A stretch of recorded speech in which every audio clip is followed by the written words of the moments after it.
سبحان اللہ والحمد للہ ولا الہ الا اللہ سبحان اللہ والحمد للہ ولا الہ الا اللہ۔ سورہ انفال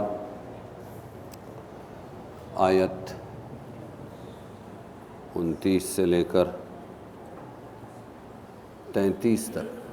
اعوذ باللہ من الشیطان الرجیم، بسم اللہ الرحمن الرحیم۔ یا ایہا الذین آمنوا ان تتقوا اللہ یجعل لکم فرقانا ویکفر عنکم سیئاتکم ویغفر لکم واللہ ذو الفضل العظیم۔ وَإِذْ يَمْكُرُ بِكَ الَّذِينَ كَفَرُوا لِيُثْبِتُوكَ أَوْ يَقْتُلُوكَ أَوْ يُخْرِجُوكَ وَيَمْكُرُونَ وَيَمْكُرُ اللَّهُ وَاللَّهُ خَيْرُ الْمَاكِرِينَ۔ وَإِذَا تُتْلَى عَلَيْهِمْ آيَاتُنَا قَالُوا قَدْ سَمِعْنَا لَوْ نَشَاءُ لَقُلْنَا مِثْلَ هَذَا إِنْ هَذَا إِلَّا أَسَاطِيرُ الْأَوَّلِينَ۔ وَإِذْ قَالُوا اللَّهُمَّ إِنْ كَانَ هَذَا هُوَ الْحَقَّ مِنْ عِنْدِكَ فَأَمْطِرْ عَلَيْنَا حجارة من السماء أو ائتنا بعذاب أليم۔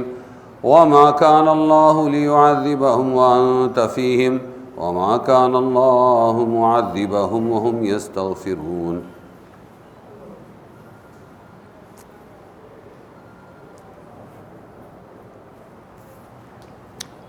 اے ایمان والو، اگر تم ڈرتے رہو اللہ سے تو کر دے گا تم میں فیصلہ اور دور کر دے گا تم سے تمہارے گناہ اور تم کو بخش دے گا، اور اللہ کا فضل بڑا ہے۔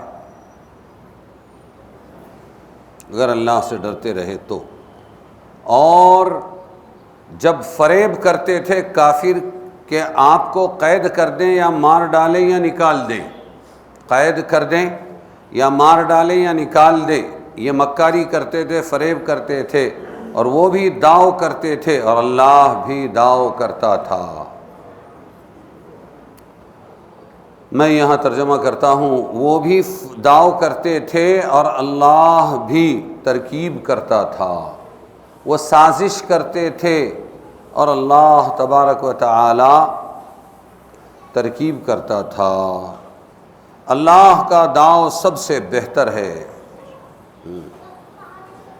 اللہ کی تدبیر سب سے بہتر ہے۔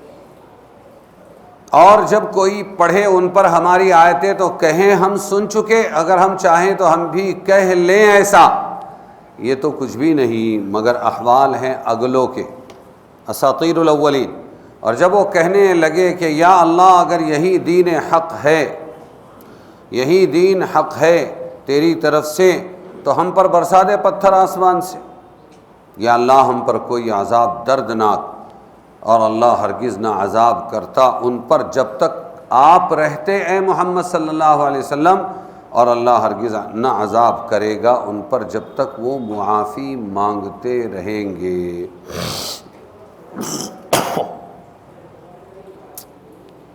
ان آیتوں میں اللہ تبارک و تعالی نے تقوی کی برکت بتائی کہ اگر تم اللہ سے ڈرتے رہو، ان تتقوا اللہ، اگر تم اللہ سے ڈرتے رہو تو 3 انعام دے گا اللہ تبارک و تعالی۔ ایک تو یہ ہے کہ تم میں فیصلہ کر دے گا، حق اور باطل کے درمیان فیصلہ کر دے گا۔ دوسرے تمہارے گناہوں کو معاف کر دے گا، اور تیسرے تم کو بخش دے گا، اور اللہ بڑے فضل والا ہے۔ پھر اللہ نے یہ بتایا کہ ہمیشہ اہل حق کے مقابلے میں کچھ لوگ سازشیں کرتے رہیں گے، مکر، سازشیں کرتے رہیں گے، اور اللہ بھی تدبیر کرتا رہے گا۔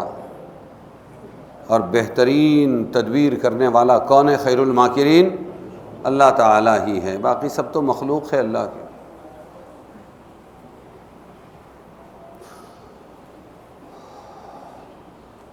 اور پھر یہ بھی بتایا اللہ تبارک و تعالی نے کہ 2 صورتوں میں اللہ امت کو کبھی ہلاک نہیں کرے گا، عذاب نہیں دے گا۔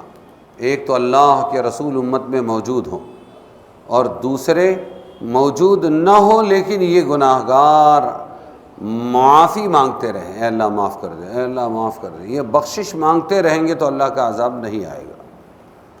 یہ آیت کا خلاصہ۔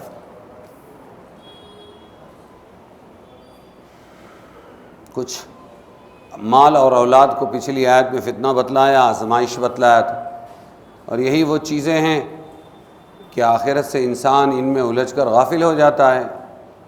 حالانکہ ان عظیم نعمتوں کا مال مل گیا اور اولاد مل گئی، ان عظیم نعمتوں کا تقاضا یہ تھا کہ اللہ کے اس احسان کی وجہ سے اللہ کی طرف اور زیادہ جھکے بندہ۔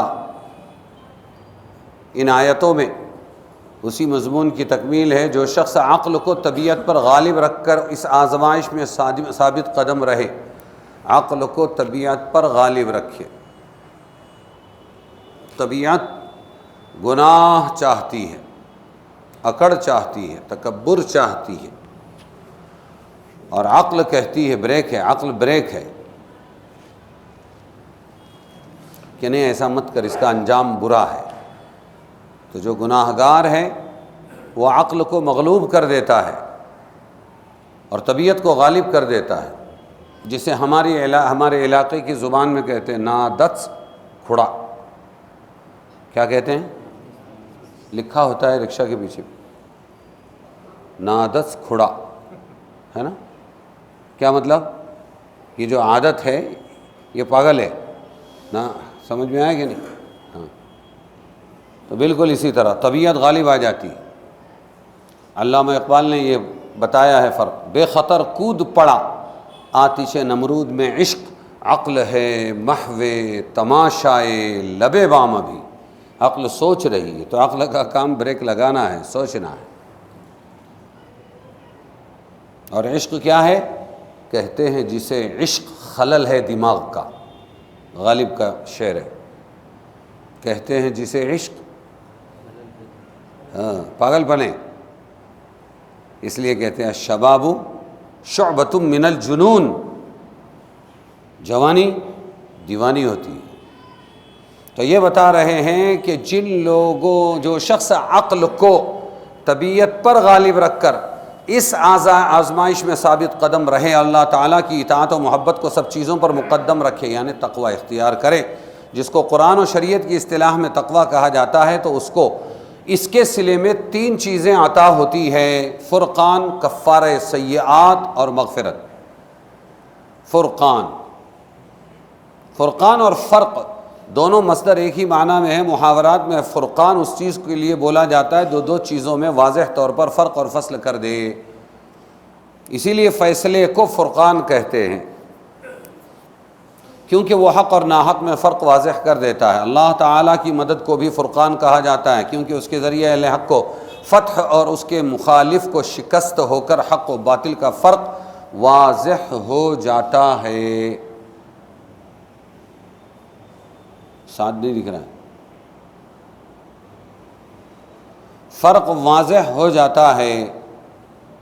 قرآن کریم میں اس معنی کے لیے غزوہ بدر کو یوم الفرقان کے نام سے موسوم کیا گیا۔ اس دن اللہ تعالیٰ نے باطل کو مغلوب کر دیا تھا، حق کو غالب کر دیا تھا۔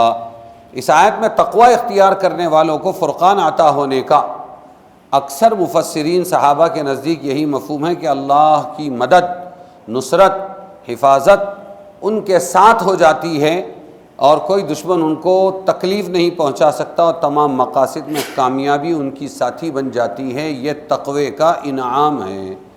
تم نے اللہ کا لحاظ کیا، اللہ کی مدد شامل حال ہو گئی۔ تفسیر مہائمی میں ہے، مہائم شریف کی درگاہ ہمارے بمبئی میں ہے، آج صرف چومنے چاٹنے اور طواف اور منت کے لیے رہ گئی۔ ایک زمانے کے بہت بڑے عالم اور بڑے مفسر تھے یہ، ان کی تفسیر ہمارے کتب خانوں میں ہے، اس کو تفسیر مہائمی کہتے ہیں۔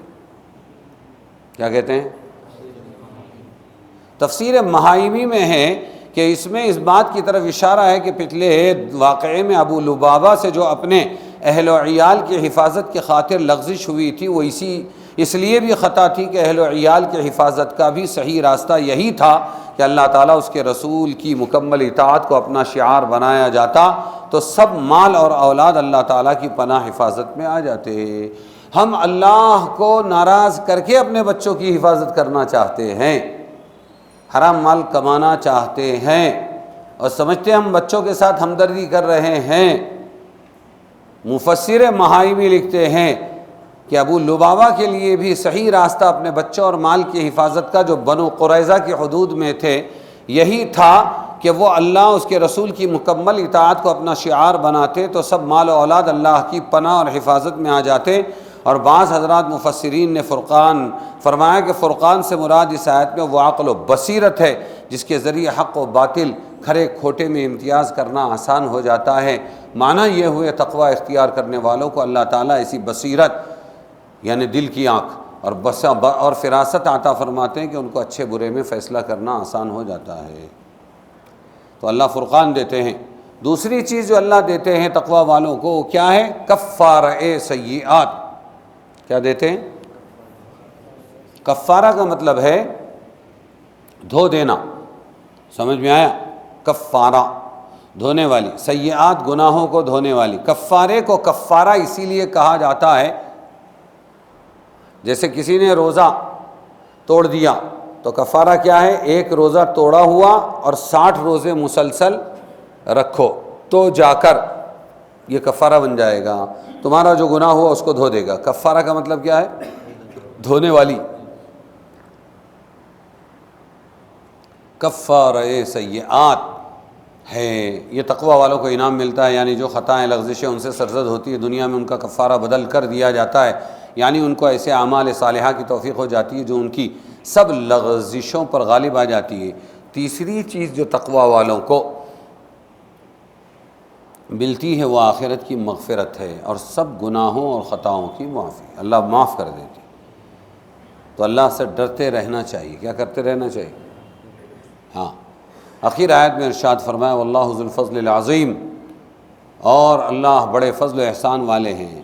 اس میں اس طرف بھی اشارہ کر دیا گیا عمل کی جزا تو عمل کے پیمانے پر ہوتی ہے، یہاں بھی تقوی کی جو جزائے خیر 3 چیزوں میں مذکور ہے وہ تو جزا اور بدلے کے طور پر ہے، مگر اللہ تعالیٰ بڑے فضل و احسان والے، ان کی داد و دہش کسی پیمانے کے ساتھ مقید نہیں اور ان کے احسان و انعام کا کوئی اندازہ نہیں لگا سکتا۔ اس لیے تقوی اختیار کرنے والوں کی اللہ کے فضل و انعام سے ان 3 چیزوں کے علاوہ بھی بہت بڑی امید رکھنا چاہیے۔ ہم اللہ سے ڈریں گے، اللہ ہمارا بھلا کرے گا، ہمیشہ اس بات کا خیال رکھنا چاہیے۔ دوسری آیت میں اللہ نے ایک خاص انعام احسان کا ذکر کیا ہے صحابہ کرام پر، بلکہ پوری دنیا پر ہوا ہے کہ ہجرت سے پہلے حضور صلی اللہ علیہ وسلم کفار کے نرغے میں تھے، وہ آپ کی قید یا قتل کرنے کے مشورے کر رہے تھے، اللہ نے ان کے ناپاک عزائم کو خاک میں ملا دیا، حضور کو سلامتی اور عافیت کے ساتھ مدینہ پہنچا دیا۔ اس کا واقعہ کیا ہوا؟ یہ واقعہ لکھا ہے جب مدینہ طیبہ سے آنے والے انصار کا مسلمان ہو جانا مکہ میں مشہور ہوا کہ یہ انصاری اب مدینہ سے آ رہے ہیں مکہ میں، تو قریش مکہ کو یہ فکر دامنگیر ہوئی کہ اب تک تو ان کا معاملہ صرف مکہ میں دائر تھا جہاں ہر طرح کی قوت ہمارے ہاتھ میں ہے، اور اب جب کہ مدینہ میں اسلام پھیلنے لگا اور بہت سے صحابہ کرام ہجرت کر کے مدینہ طیبہ پہنچ گئے تو اب ان کا ایک مرکز مدینہ طیبہ ہو گیا جہاں یہ ہر طرح کی قوت ہمارے خلاف جمع کر سکتے ہیں۔ وہاں کیا کر سکتے ہیں؟ ہر قوت ہمارے خلاف جمع کر سکتے ہیں اور پھر ہم پر حملہ آور ہو سکتے ہیں۔ ان کو یہ بھی احساس ہو گیا اب تک تو کچھ صحابہ کرامی ہجرت کر کے مدینہ پہنچے ہیں، اب یہ بھی قوی امکان ہے محمد صلی اللہ علیہ وسلم بھی وہاں چلے جائیں، اس لیے رؤسائے مکہ نے مشورہ کے لیے دارالندوہ میں ایک خاص مجلس بلائی۔ دارالندوہ ایک کمرہ تھا ان کا، اس میں مشورے کرتے تھے۔ ندوے کا مطلب ہے مشورہ گاہ۔ ندوے کا کیا مطلب ہے؟ یہ جو ندوۃ العلماء لکھنؤ بڑا مدرسہ ہے، بہت بڑا، اس ابتدا میں یہ بھی صرف مشورہ گاہ تھی، مدرسہ نہیں تھا، اور بڑے بڑے علماء اس زمانے کے جو تھے علامہ شبلی نعمانی وغیرہ، یہ لوگ مولانا محمد علی مونگیری، یہ بڑے بڑے علماء ہندوستان میں مسلمانوں کے بارے میں وہاں مشورہ کرتے تھے۔ جب وہ مدرسہ بنا تو ندوے کا نام باقی رہا، مشورہ گاہ، ورنہ تو یہ دارالعلوم بن گیا، سمجھیں۔ اب وہ مشورہ بلایا انہوں نے، بڑے بڑے لوگ رؤسائے قریش آ گئے، اس مہم مشورے کے لیے قریشی سرداروں کا اجتماع دارالندوہ میں ہوا، جس میں ابو جہل، نضر ابن حارث، عتبہ، شیبہ، امیہ ابن خلف، ابو سفیان وغیرہ قریش کے تمام نمایاں اشخاص شامل ہوئے، اور رسول کریم صلی اللہ علیہ وسلم اسلام کی بڑھتی ہوئی قوت کے مقابلے کی تدبیریں زیر غور آئی کہ ابھی کچھ کر ڈالو، ان کو مدینہ جانے مت دو، ورنہ مدینہ میں مرکز بنا کے ہم پر حملہ آور ہوں گے۔ ابھی مشورہ شروع ہی نہیں ہوا تھا کہ ایک بوڑھا دروازے پہ نظر آیا، ایک بڑے میاں کھڑے ہوئے۔ وہ کون تھا؟ ابلیس لعین، شیطان تھا۔ وہ کھڑا ہوا تھا اور بوڑھے شیخ نجدی، نجد یعنی یہ آج جو سعودیہ کا علاقہ ہے، وہاں کے بوڑھوں کی شکل میں، کون ہو؟ میں نجد کا باشندہ ہوں، مجھے معلوم ہوا ہے کہ آپ لوگ ایک اہم مشورہ کر رہے ہیں، تو قومی ہمدردی کے پیش نظر میں بھی آ گیا، ممکن ہے کوئی مفید مشورہ دے دوں۔ شروع ہوا مشورہ، بلاؤ ان کو، بٹھاؤ۔ بلا لیا گیا۔ ابن ہشام نے، ابو البختری ابن ہشام نے یہ مشورہ پیش کیا کہ حضور کو آہنی زنجیروں میں قید کر کے ایک کمرے میں بند کر دیا جائے، نہ کھانا دیا جائے نہ پانی دیا جائے، اور وہی تڑپ کے وہ مر جائیں۔ یہ رائے آئی ابو البختری ابن ہشام کی طرف سے۔ یہ بڈھے شیطان نے ٹوکا، کیا کر رہے ہو؟ بالکل غلط، تم اگر ان کو ایسا بند کر دو گے بات تو پھوٹے گی، اور جب ان کے ساتھیوں کو معلوم پڑے گا تو وہ آئیں گے، تم پر حملہ کریں گے، ان کو چھڑا کے لے جائیں گے، تمہاری سازش فیل ہو جائے گی۔ پھر کیا کرنا چاہیے؟ اس کے بعد ابو الاسود نے یہ رائے پیش کی، ان کو مکہ سے نکال دیا جائے۔ محمد صلی اللہ علیہ وسلم یہ باہر جا کر جو چاہیں کرتے رہیں، ہمارا شہر ان کے فساد سے مامون ہو جائے گا، ہمیں کچھ جنگ و جدال بھی کرنا نہ پڑے گا۔ پھر بوڑھا ابلیس شیخ نجدی پھر بولا، یہ رائے بھی صحیح نہیں، کیا تمہیں معلوم نہیں کہ وہ کیسے شیریں کلام ہے، ان کی زبان میں کتنی مٹھاس ہے؟ باہر اپنی فضا بنائیں گے، پھر وہی جتھا طاقت بنے گی، پھر تم پر حملہ کریں گے، پھر تم فیل ہو جاؤ گے۔ اس پر اب کے ابو جہل بولا، اور میری رائے یہ ہے کہ سارے قبیلے جو عرب کے ہیں، ان قبیلوں میں سے ایک ایک آدمی کو چن لیا جائے اور تیز دار نمبر 1 تلوار دی جائے، اور ساری جماعت مل کر اچانک یہ رات کو سو رہے حملہ کر کے محمد کو نعوذ باللہ قتل کر دیں۔ یہ سب سے اچھی صورت ہے۔ کیوں؟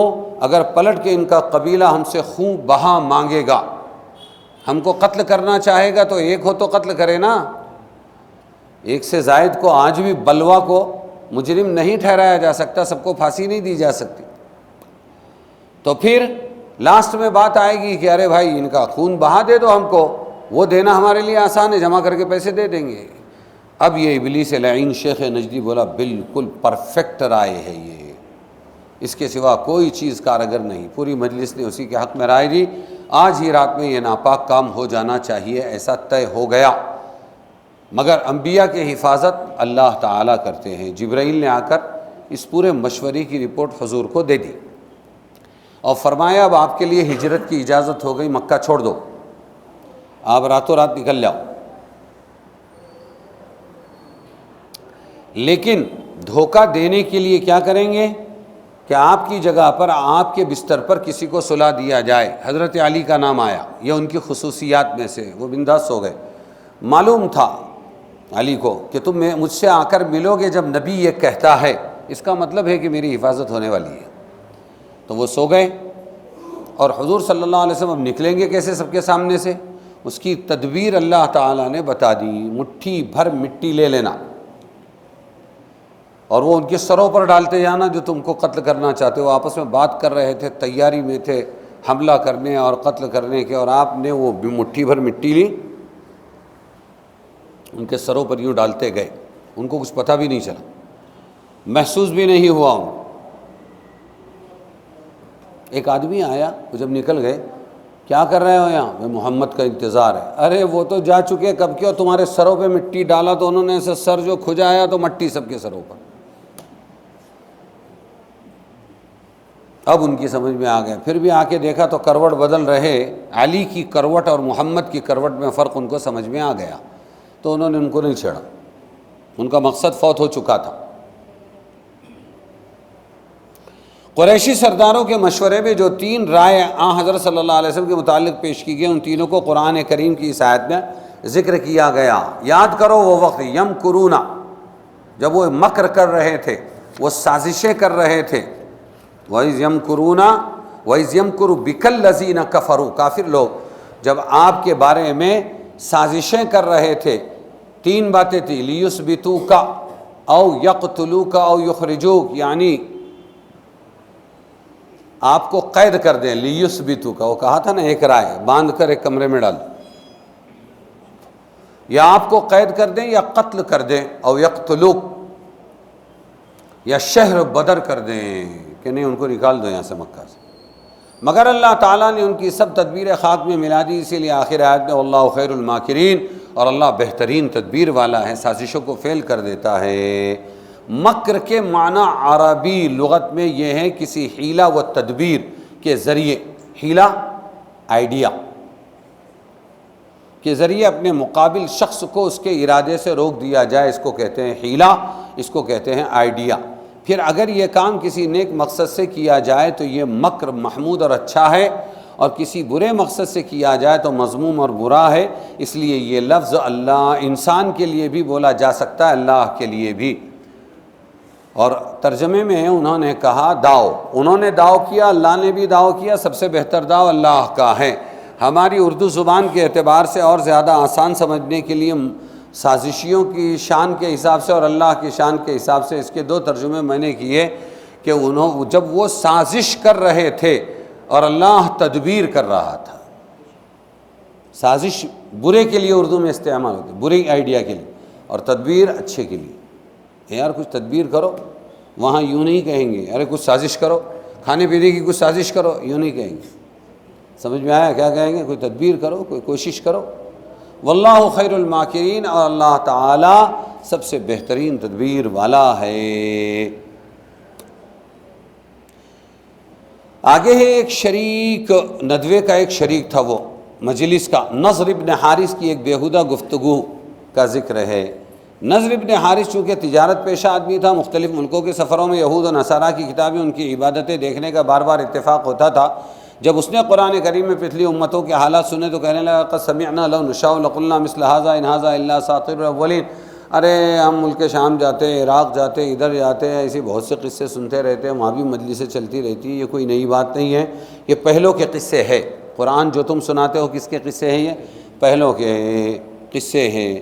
ہاں یہ باتیں تو ہماری سنی سنائی، اگر ہم چاہیں تو ہم بھی کہہ سکتے ہیں یہ تو پچھلے لوگوں کی کہانیاں ہیں۔ جب بعض صحابہ نے اس کو لاجواب کیا کہ اگر تم ایسا کلام کہہ سکتے ہو تو پھر کہتے کیوں نہیں، جبکہ قرآن نے حق و باطل کا فیصلہ اس پر رکھ دیا، پوری دنیا کو چیلنج دیا کہ اگر خلاف کرنے والے سچے ہیں تو قرآن کی ایک چھوٹی سی صورت ہی کی مثال پیش کریں، اور خلاف میں سر دھڑ کی بازی لگانے والے، مال و اولاد قربان کرنے والے سب مل کر ایک بھی چھوٹی سی صورت کے مقابلے میں قرآن کی صورت کے مقابلے میں کچھ پیش نہ کر سکے، تو اب یہ کہنا ہم چاہے تو ہم بھی ایسا کلام کہہ سکتے ہیں، یہ ایک ایسی بات ہے جو کوئی غیرت مند آدمی نہیں کہہ سکتا۔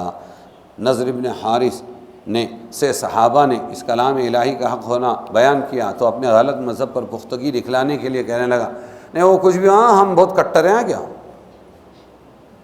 وہ ٹھیک ہے تم کچھ بھی بول رہے ہیں کہ ہم آیت نہیں لا سکتے سورت، لیکن ہم کٹر ہیں۔ لاسٹ میں انسان کے پاس کیا ہے؟ ہٹ دھرمی، تو ہم کٹر ہیں۔ یہ بولا اس نے اللہم ان کان ھذا ھو الحق من عندک فامطر علینا حجارۃ من السماء او ائتنا بعذاب علیم۔ کٹر پناہ بتانے کے لیے یوں کہا اے اللہ اگر یہی قرآن آپ کی طرف سے حق ہے یہ مسلمانوں کا، تو وہ کہہ رہا ہے نضر ابن حارث، تو ہم پر پتھر برسا دیجئے یا کوئی دوسرا سخت عذاب نازل کر دیجئے۔ نضر ابن حارث کے یہ الفاظ، اس کا جواب دیا قرآن نے وما کان اللہ لیعذبہم، ہاں عذاب آنے والا تھا، لیکن سن نضر ابن حارث اور اس کے چیلے کہ چونکہ محمد موجود ہیں تو ہم عذاب نہیں دیں گے۔ نبی جب تک ہوتا ہے اللہ کا دستور ہے قوم میں عذاب نہیں آتا، جب وہ ایک لمٹ ختم ہو جاتی ہے نبی کو پتہ چل جاتا ہے تو اس کے بعد وہ وہاں سے ہٹ جاتے ہیں، پھر عذاب آتا ہے۔ وما کان اللہ لیعذبہم کا مطلب یہ ہے اور ایک صورت عذاب سے بچنے کی ہے، اور وہ یہ کہ گناہگار قوم استغفار کرتی ہے، اے اللہ معاف کر دے غلطی ہو گئی، معاف کر دے غلطی ہو گئی، اور نبی نہیں ہے تب بھی استغفار عذاب کو روک دے گا۔ اس لیے استغفار خوب کرتے رہنا چاہیے اپنے گھروں میں۔ حضور صلی اللہ علیہ وسلم کم سے کم 70 مرتبہ دن میں استغفار کرتے تھے، ہم 70 دنوں میں ایک آدھ مرتبہ کرتے ہوں گے۔ جب یہ حضرات ہجرت کر کے مکہ پہنچ گئے تو بعد کی آیت نازل ہوئی، وما کان اللہ لیعذبہم وہم یصدون عن المسجد وما لہم اللہ یعذبہم اللہ، اب اللہ کیوں عذاب نہیں دے گا ان کو، وہم یصدون عن المسجد الحرام، ان کی ایک برائی یہ ہے کہ مسجد حرام سے روکتے ہیں۔ یہ مطلب یہ ہے کہ اب مانع عذاب دونوں چیزیں ختم ہو گئی، نہ حضور باقی رہے اور مسلمان استغفار کرنے والے مدینہ چلے گئے، اب تم ہو تو اب عذاب آ سکتا ہے۔ اب بولو کیا رائے ہے؟ منگتا ہے عذاب، حجارۃ من السماء، آسمان سے پتھر برسا۔ مسجد حرام میں داخل ہونے سے روکنے کا واقعہ کہ یہ لوگ روکتے ہیں مسجد حرام سے، یہ صلح حدیبیہ کی طرف اشارہ ہے۔ حضور اور ان کے ساتھی عمرہ کے لیے آ گئے تھے، اور حدیبیہ 8 کلومیٹر ہے، حدود حرم ہے، وہاں تک پہنچ گئے تھے۔ انہوں نے ہٹ دھرمی میں روک دیا کہ نہیں، ہم عمرہ کرنے نہیں دیں گے، ہماری ورد چڑھ رہے گی اور پھر تم واپس چلے جاؤ، اگلے سال دیکھیں گے۔ ایک صلح نامہ وہاں تیار ہوا، سمجھ میں آیا؟ تو یہ بتایا کیوں نہیں دے گا اب اللہ عذاب ان کو، اس لیے کہ انہوں نے مسجد حرام سے روکا۔ یہ واقعہ 6 ہجری کا ہے۔ اس کے 2 سال بعد 8 میں مکہ مکرمہ فتح ہو گیا۔ اس طرح ان مسلمانوں کے ہاتھوں اللہ تعالیٰ کا عذاب ان پر نازل ہو۔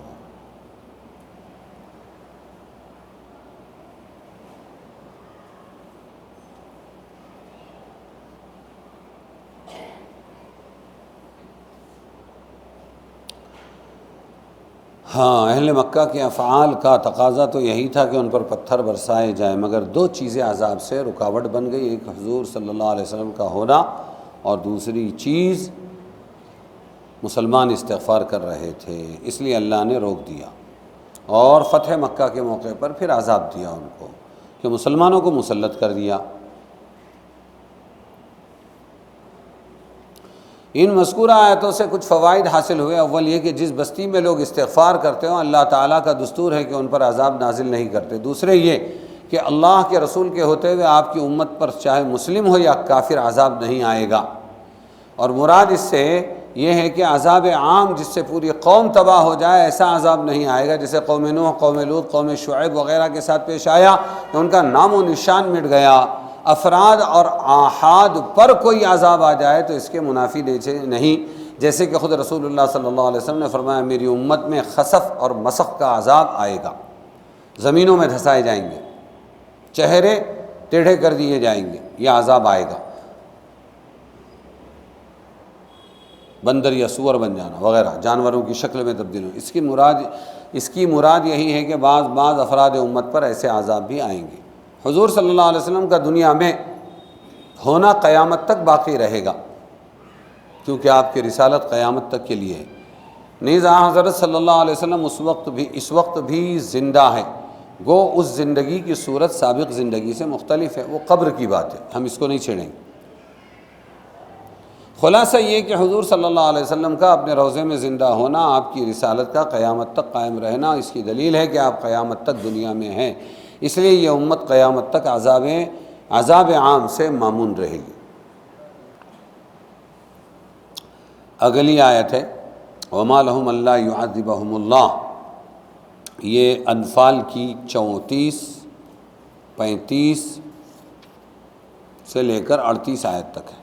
وَمَا لَهُمْ أَلَّا يُعَذِّبَهُمُ اللَّهُ وَهُمْ يَصُدُّونَ عَنِ الْمَسْجِدِ الْحَرَامِ وَمَا كَانُوا أَوْلِيَاءَهُ إِنْ أَوْلِيَاؤُهُ إِلَّا الْمُتَّقُونَ وَلَكِنَّ أَكْثَرَهُمْ لَا يَعْلَمُونَ وَمَا كَانَ صَلَاتُهُمْ عِندَ الْبَيْتِ إِلَّا مُكَاءً وَتَصْدِيَةً فَذُوقُوا الْعَذَابَ بِمَا كُنتُمْ تَكْفُرُونَ إِنَّ الَّذِينَ كَفَرُوا يُنْفِقُونَ أَمْوَالَهُمْ لِيَصُدُّوا عَنْ سَبِيلِ اللَّهِ فَسَيُنْفِقُونَهَا ثُمَّ تَكُونُ عَلَيْهِمْ حسرة ثم يغلبون والذين كفروا إلى جهنم يحشرون ليميز الله الخبيث من الطيب ويجعل الخبيث بعضه على بعض فيركمه جميعا فيجعله في جهنم جهنم أولئك هم الخاسرون قل للذين كفروا إن ينتهوا يغفر لهم ما قد سلف وإن يعودوا فقد مضت سنة الأولين.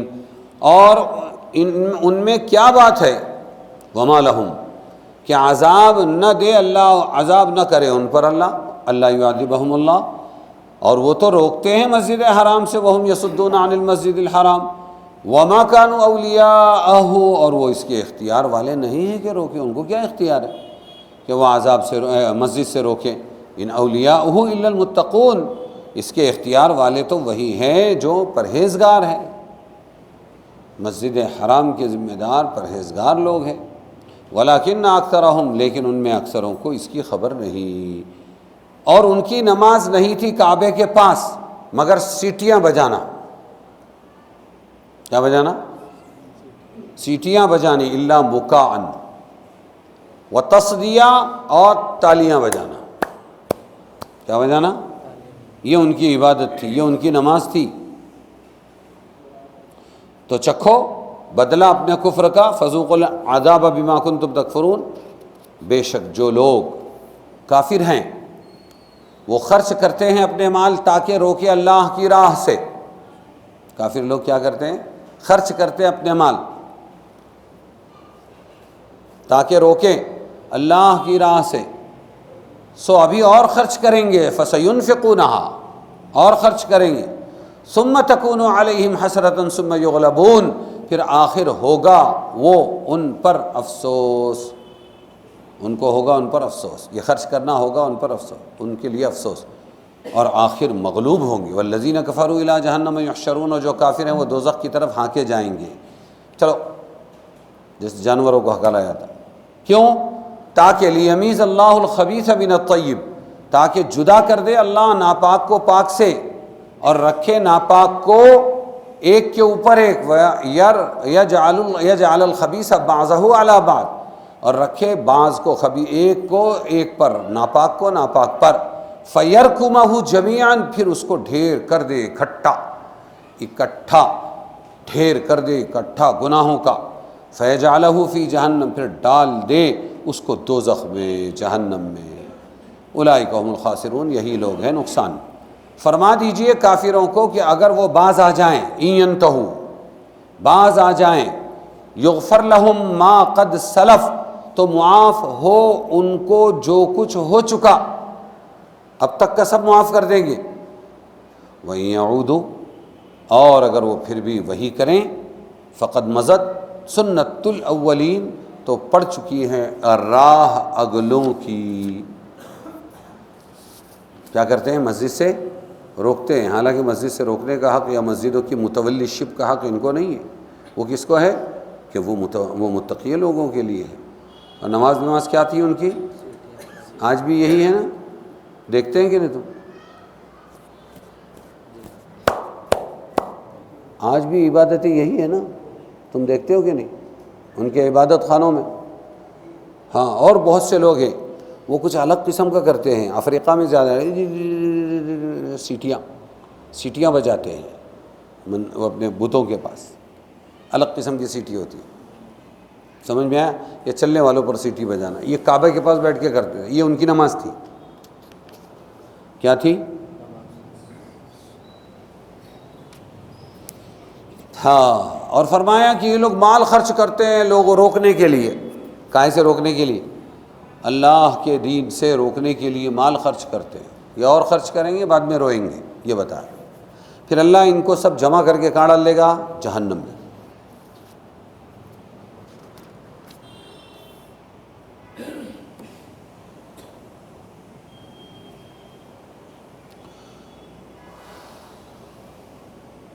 یہ جو عذاب اللہ نہیں دے رہا ہے، پہلے بتایا، اس سے یہ نہیں سمجھنا چاہیے کہ یہ لوگ عذاب کے مستحق نہیں، بلکہ ان کا استحقاق عذاب کھلا ہوا ہے. علاوہ کفر و انکار کے اور بھی ان کے ایسے جرائم ہیں جن کی وجہ سے ان پر عذاب آ جانا چاہیے. دونوں آیتوں میں 3 جرم بتلائے ہیں ان کے. ایک یہ کہ یہ لوگ خود تو مسجد حرام میں عبادت گزاری کے قابل نہیں، اور جو مسلمان وہاں عبادت، نماز، طواف وغیرہ ادا کرتے ہیں ان کو روکتے ہیں. یہ اس میں حدیبیہ کے واقعے کی طرف اشارہ ان لوگوں نے روکا تھا. مکہ میں آ کر عمرہ کرنے نہیں دیا تھا. دوسرا جرم یہ بتایا، یہ بے وقوف یوں سمجھتے کہتے ہیں ہم مسجد حرام کے متولی جس کو چاہیں اس میں آنے سے کی اجازت دیں اور جس کو چاہیں اجازت نہ دیں۔ ان کا یہ خیال دو غلط فہمیوں کا نتیجہ، اول یہ کہ اپنے آپ کو مسجد حرام کا متولی سمجھا، حالانکہ کوئی کافر کسی مسجد کا متولی نہیں ہو سکتا۔ دوسری کہ متولی کو یہ حق ہے کہ جس کو چاہے مسجد میں آنے سے روک دے، یہ سمجھا بیچاروں نے، جبکہ مسجد خانہ خدا ہے، اس میں آنے سے روکنے کا حق کسی کو نہیں، بجز ایسی خاص صورتوں کے جن میں مسجد کی بے حرمتی یا دوسرے نمازیوں کی تکلیف کا اندیشہ ہو، جیسے رسول کریم نے فرمایا اپنی مسجدوں کو بچاؤ چھوٹے بچوں سے اور پاگل آدمیوں سے اور باہمی جھگڑوں سے۔ چھوٹے بچوں سے مراد وہ بچے ہیں جن سے ناپاکی کا خطرہ ہو، اور پاگل سے ناپاکی کا بھی خطرہ ہے اور نمازیوں کو تکلیف بھی دے گا وہ، اور باہمی جھگڑوں سے مسجد کی بے حرمتی بھی ہے اور نمازیوں کو تکلیف ہوگی اس سے۔ اس حدیث کی روح سے متولی مسجد کے لیے یہ تو حق ہے کہ ایسے چھوٹے بچوں پاگلوں کو مسجد میں نہ آنے دیں اور باہمی جھگڑے مسجد میں نہ ہونے دیں، لیکن بغیر ایسی صورت کے کسی مسلمان کو مسجد سے روکنے کا کسی متولی کو حق نہیں ہے۔ ارے سمجھے کہ نہیں سمجھے؟ قرآن کریم کی آیت متذکرہ میں صرف پہلی بات بیان کرنے پر اکتفا کیا ہے کہ ان لوگوں کو مسجد حرام کا متولی کیسے مانا جائے، کافروں کو، جبکہ اصول یہ ہے کہ اس کے متولی صرف متقی مسلمان ہی ہو سکتے ہیں، صرف مسلمان ہو سکتے ہیں یہ نہیں کہا۔ مسجد کے متولی اہل التقوی، اولیاءہ اہل التقوی، جی متقی مسلمان ہی ہو سکتے ہیں۔ اس سے معلوم ہوا کہ مسجد کا متولی مسلمان دیندار پرہیزگار ہونا چاہیے، اور بعض حضرات مفسرین نے ان اولیاءہ کی ضمیر اللہ تعالیٰ کی طرف راجع قرار دے کر معنی لکھے اللہ کے ولی صرف متقی پرہیزگار لوگ ہو سکتے ہیں۔ تو مسجد کے متولی متقی پرہیزگار ہونے چاہیے۔ پونا میں ایک مسجد تھی جہاں میں رہتا تھا، کہیں وہاں تراویح بھی پڑھایا میں نے، تو نام نہیں لوں گا، پہچان لیں گے۔ تو اس کے جو متولی تھے وہ دارو والا تھے۔ بھئی ان کا کیا کمال ہے، یہ سب سے بھاری ہے، آ کے پہلے بیٹھ جانے کا۔ کسی نے منہ کھولا، اے تیرے کو ہم نے جماعت میں پہلے باہر کر دی، چپ بیٹھ، بولے یہ دارو والا ہے۔ ان کا کیا کمال ہے، بولے رات بھر بھٹی پر رہتے ہیں یہ، اور ان کا دارو بیچنے میں نمبر 1 ان کا ہے، پہلا نمبر ہے۔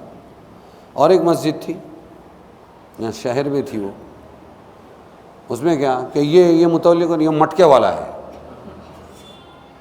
یہ پونا میں ہو چکا ہے سب، نامچین گناہ گار مجرم لوگ مسجد کے متولی تھے۔ ابھی تھوڑا تھوڑا شعور آیا، ابھی بھی ہوں گے کہیں پر۔ اور کمال تو یہ ہے کہ نالائق لوگ امام صاحب سے اپنے حرام کی دیگ پر فاتحہ دلاتے تھے، اور اگر نہیں کیا کسی نے دعا اور کھانے کو امام صاحب اگر نہیں آئے حرام کا مال، تو ان سے جھگڑا کرتے تھے، مار دیتے تھے۔ اسی لیے ایک کو مسجد کے اندر اتر کے اوپر سے چڑھ کے ایک مسلمان بے دین حرام کمائی والے نے اس لیے مارا کہ رمضان میں انہوں نے دعوت قبول نہیں کی، داڑھی پکڑ کے مارا اور شہید کر دیا۔ اسی لیے شہید عبد الرحمن مسجد بنی، وہ امام صاحب تھے۔ عبد الرحمن صاحب کون تھے؟ امام صاحب۔ تو کون ہونا چاہیے؟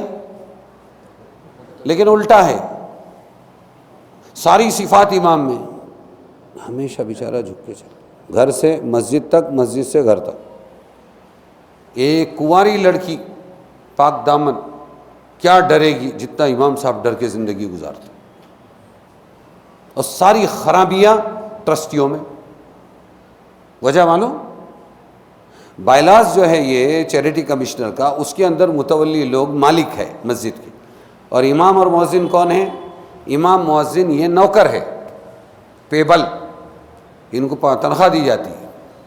سمجھ میں آیا؟ تو اس چیز نے دماغ کو سڑا دیا۔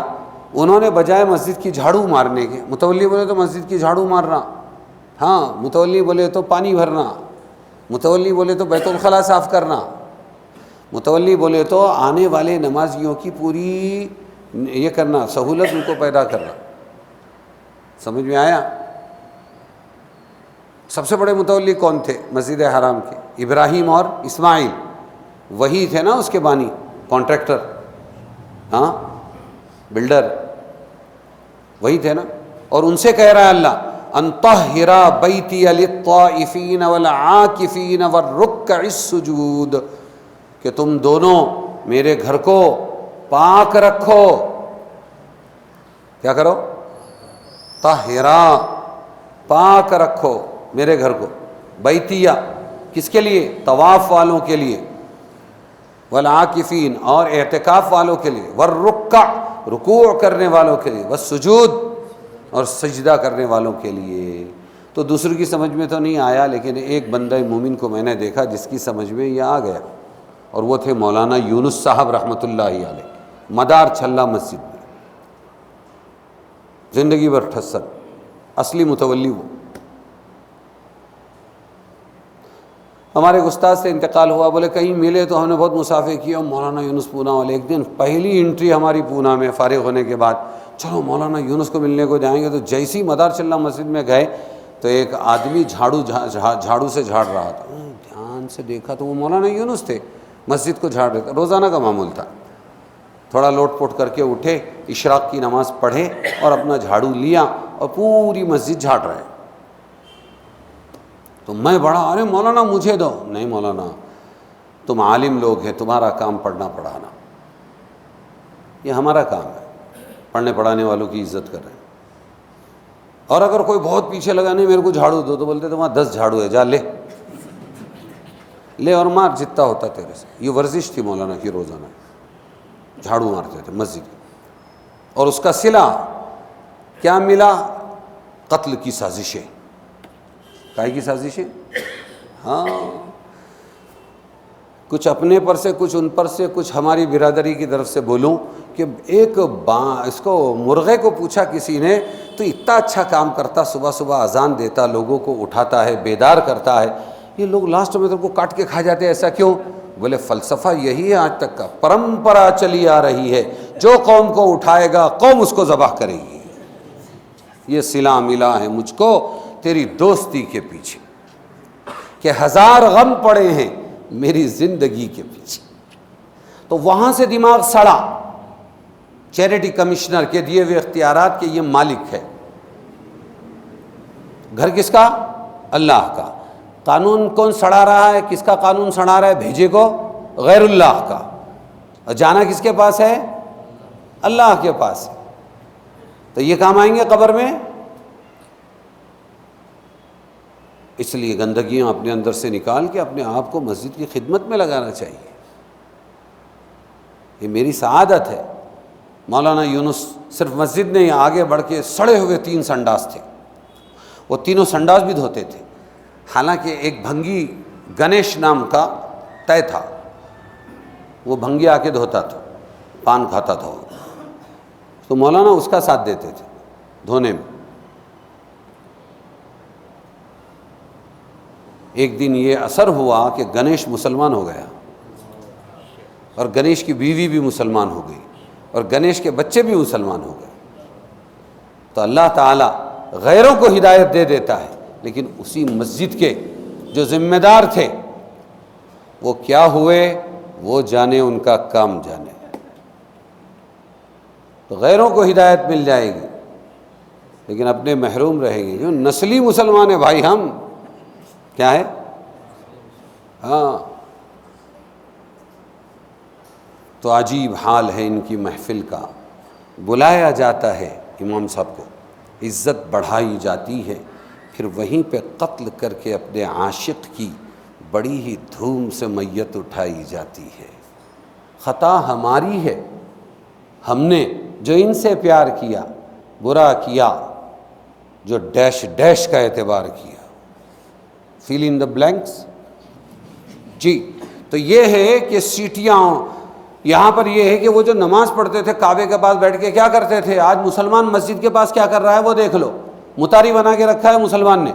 یہ جھگڑا تھا مولانا کا. وہ دروازے سے آتا ہے، یہ دروازے سے نکلتا ہے، مارکیٹ لیتا ہے، تھیلیاں لے کے جاتا ہے، مسجد کو گزرگاہ بناتا ہے، لعنت برسے گی تیرے پہ. یہ جھگڑا مولانا کا. نماز کو نہیں آتے، ایسوں سے جھگڑا تھا مولانا کا. تو یہ کہہ رہے ہیں جو لوگ شریعت و سنت کے خلاف عمل کرنے کے باوجود ولی اللہ ہونے کا دعویٰ کریں وہ جھوٹے ہیں، اور جو ایسے لوگوں کو ولی اللہ سمجھے وہ دھوکے میں ہیں۔ تیسرا جرم بتایا کفر و شرک کی گندگی تو تھی ہی، ان کے افعال و اعمال تو عام انسانی سطح سے بھی گرے ہوئے ہیں، کیونکہ یہ لوگ اپنے جس فعل کا نام نماز رکھتے ہیں وہ بجز اس کے کچھ نہیں کہ اس میں کچھ منہ سے سیٹیاں بجائیں، کچھ ہاتھوں سے تالیاں، اور یہ ظاہر ہے کہ جس کو ذرا بھی عقل ہو وہ ان افعال کو عبادت و نماز کیا کوئی صحیح انسانی فعل بھی نہیں کہہ سکتا۔ ارشاد فرمایا فذوقوا العذاب بما کنتم تکفرون، لو ابھی عذاب چکھو تمہارے کفر کی وجہ سے۔